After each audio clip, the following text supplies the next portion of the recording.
welcome back to my embroidery channel. Today, I'm going to show you a beautiful and simple beaded embroidery design. Using shiny pink beads and thread, I've created a delicate leaf pattern on green fabric.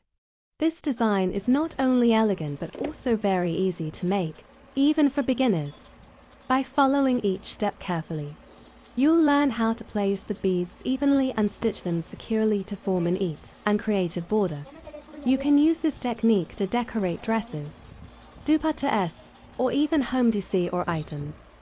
So, let's begin this relaxing embroidery journey together. And don't forget to like, share, and subscribe for more creative designs.